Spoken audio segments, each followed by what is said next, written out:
We're here to do barnwood. I was working on this yesterday. This is my finished product. I was working on this yesterday, and so she put the board up, this background of this board, and everybody said, well, how do you do it? How do you do it? How do you do it? So I'm going to show you today how to do it.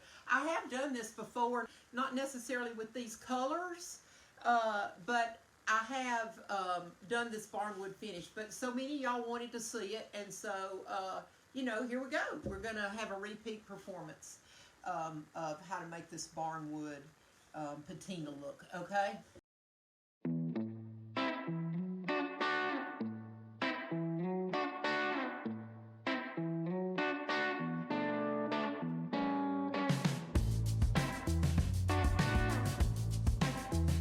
All right, so this is just a piece of 1/2-inch plywood, and it's another one of these things where I have something on the back of it that I did, you know, before. It was Painterly Roses is what it is, and I was, you know, anyway, it was something that didn't turn out. So we're going to use this side of it today, and I'm going to make some barnwood for you, okay? This is kind of a rough piece of wood. There's a lot of knot holes and things like that. But for this finish, it just doesn't matter. Actually, the more texture you have, the better. So I've painted it with Salvation Solution in white because since I've started using Salvation Solution, it's just almost kind of like the way I start everything now. It just works so well for a base coat. So, and that is DIY paint. It is DIY paint, and it's a stain blocker, but I really use it as a primer in a lot of things. It's just a wonderful product, and I use it more and more and more and more and more. So, and it comes in clear or white. Yes, it comes in clear or white.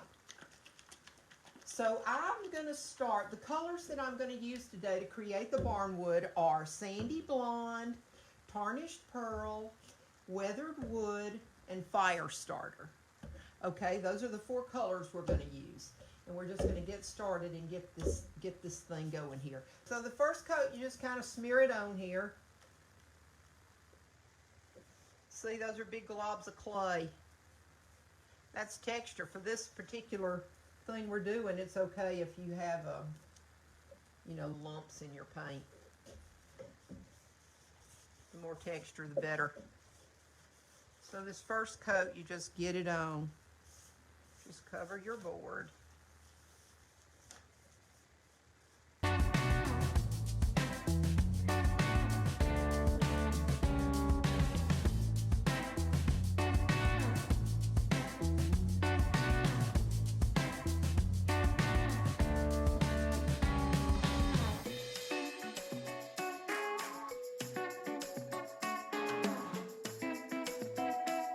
So this is a squeegee I got off of Amazon, I think.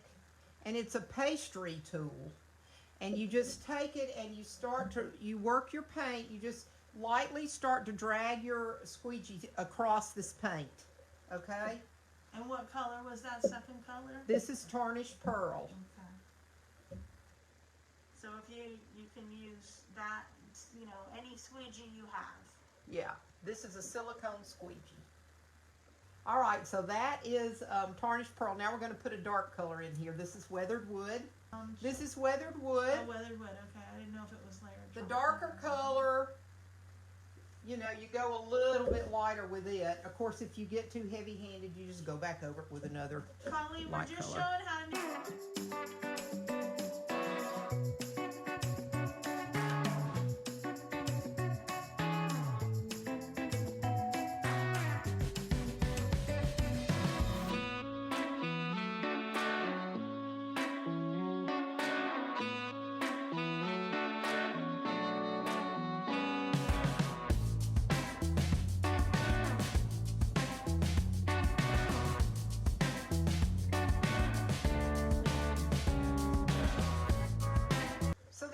A real light touch, y'all. It's not you're not really putting a lot of pressure on this paint. All right, so I'm pretty happy with this. And I will say this about these finishes, timing is everything with them. So, you know, it just depends. But let's get the showstopper color on here. And this is a, you know, obviously we're making barnwood, but we're making art here, folks. There's no such thing as orange barnwood, as we all know. All right, so this is fire starter. And we're just going to start pulling it across all the way. Pat.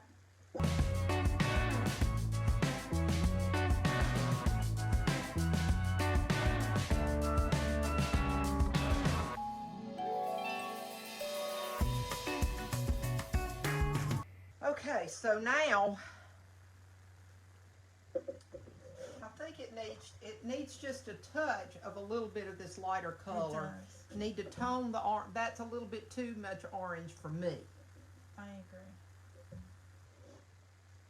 Orange is.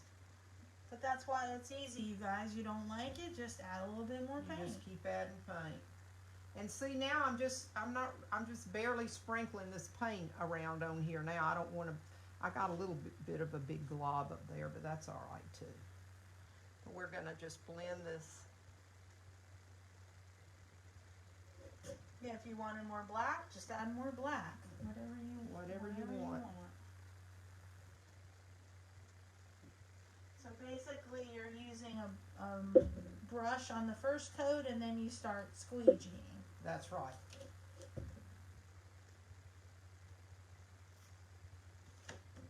That's right.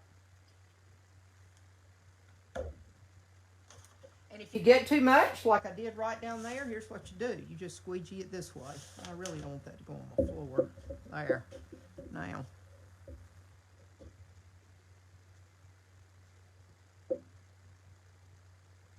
And you'll see how just that little bit makes all the difference in the color of that orange. It doesn't take a lot of that paint to change it.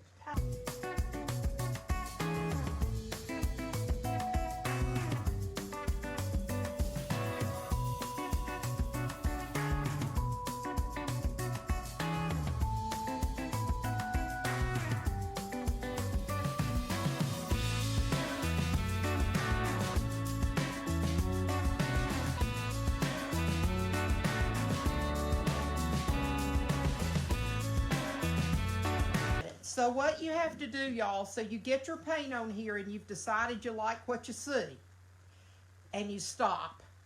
Now you have to wait for this paint to start to set up. And DIY paint, right now, I don't know, can you see that reflection? Yes, you can. This paint, when it is wet, is glossy. It is just as shiny as anything can be. And as it starts to dry, it becomes more and more of a matte finish. And that's what you're looking for. You're looking for this paint to start to set up. And when it starts what I call matting out, that's when you know it's time to start your next process. So in the meantime, while this is setting up a little bit, and again, it's all in timing. If you wait too long, you're not going to get a real good impression. If you start too early, it's just kind of going to mush. And so, you know, you just kind of have to hold your tongue and say a prayer and hope your timing's right. And if it gets a little too dull, and it may be getting a little too dull right in there, just in the time we've started talking, I might can go ahead and do it. Yeah, I can see it already, how much it's you can wet it, you can spritz it a little bit, but you don't want it to be too wet. So, and she's going to be using the IOD Barnwood stamp. These are the Barnwood stamps, and these are the two that I like to use. I like to start with this one, which has got all the kerf marks on it, and then I like to use this one that's got a lot of grain in it. Okay, those are the two that I like to use to create this finish. And so this one, and the reason I start with this one, first of all, is I like these, you know, these saw marks, these kerf marks, but also you have this line across here. And so it helps you keep your planks straight, okay? So there's two lines, a top and a bottom. I never use the bottom one. When I start it, I line it up with that one just a little bit off of my plywood, see? So that I only have the one line like that, okay?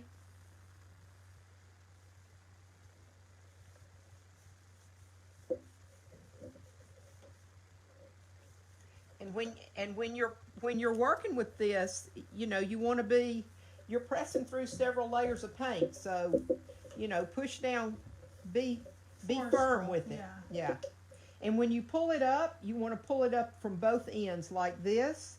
Otherwise, it will dip down in and you'll get a line where if you try to pull it from one end to the next, it'll cut into the paint. Okay, so you don't want to do that. And once you start, you just keep going. I believe this is going to work out pretty good. You want to keep moving. Because once the paint starts setting up, and I don't rinse off my stamp, I just keep going with it.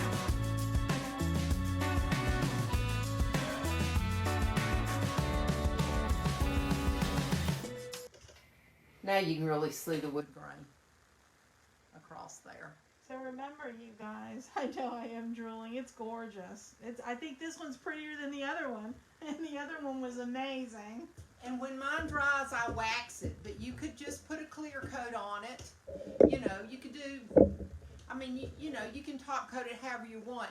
You could also go back over this if you wanted to tone it down. This one turned out, I thought, perfect for the color tones.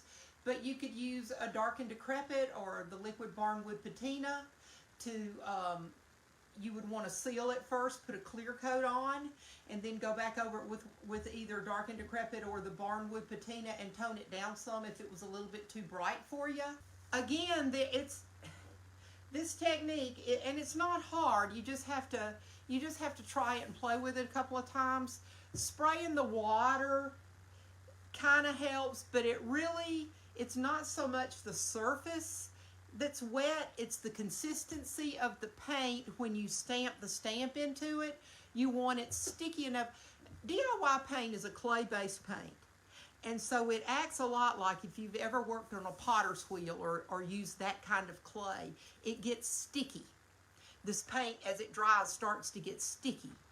And that's what allows you to be able to you're literally pulling the paint back up off of your surface. See?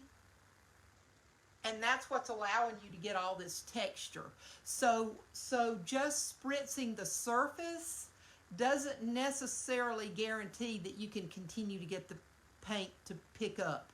It's really more about the stickiness of the paint and you being able to pull it back away from the surface that you're working on. Does that make sense? It does. It makes okay. sense.